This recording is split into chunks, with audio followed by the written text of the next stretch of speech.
It has happened again. The joy of normal life becomes a nightmare in seconds. That was the scene in Nice, France last night. Nobody knew what to do. He was like, I don't want to look up because he's, if I look up, he might shoot me.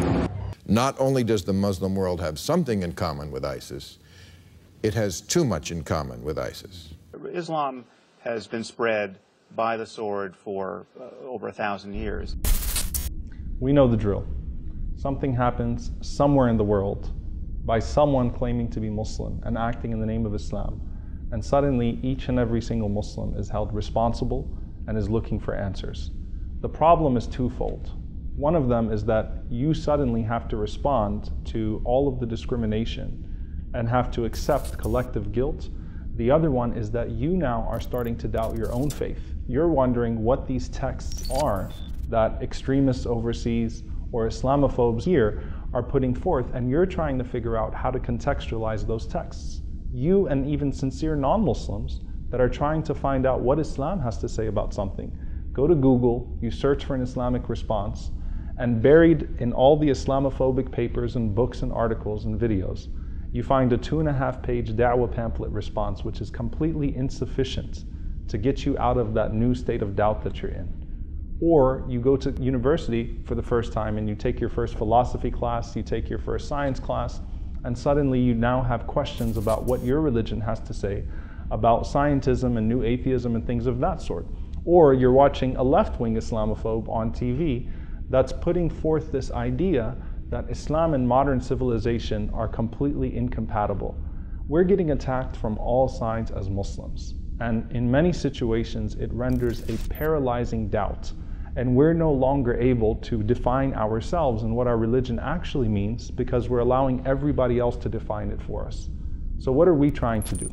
We just conducted a groundbreaking survey of Muslims across the country that have either left Islam or Muslims that are questioning their faith as to what's causing them to do so.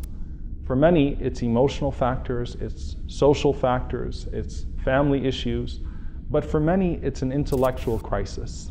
It's a failure to find material that actually satisfies the concerns that they now have as a result of being attacked from all of these different sides. What we've come together to do is to form a research institute, a think tank with a megaphone, under the name of Yaqeen.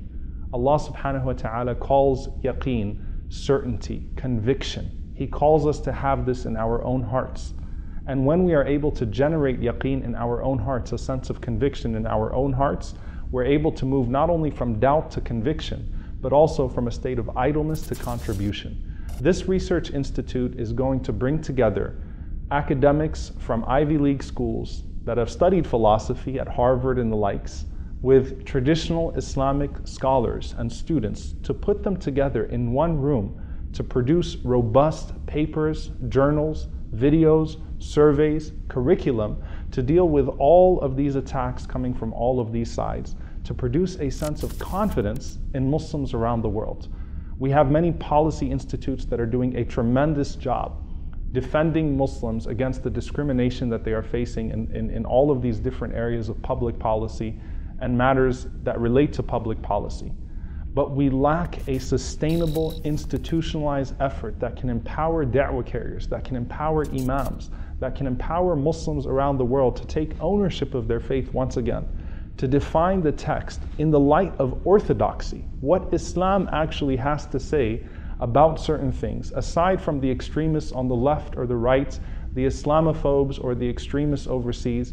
We have a chance to claim our own faith. We have a chance to actually claim our own text and provide context to the things that are causing people trouble all over the world.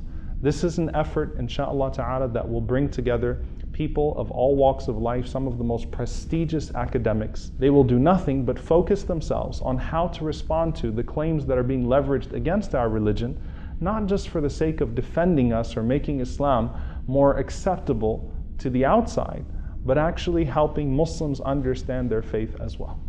This research institute will produce material that will also instill a sense of pride and a sense of humanitarianism that's based on the text itself. And so within the next 2 months, we are going to unveil this full team of academics, of scholars that are coming together from across the country to produce this effort, a full plan as to what this institute is going to be and the entire scope.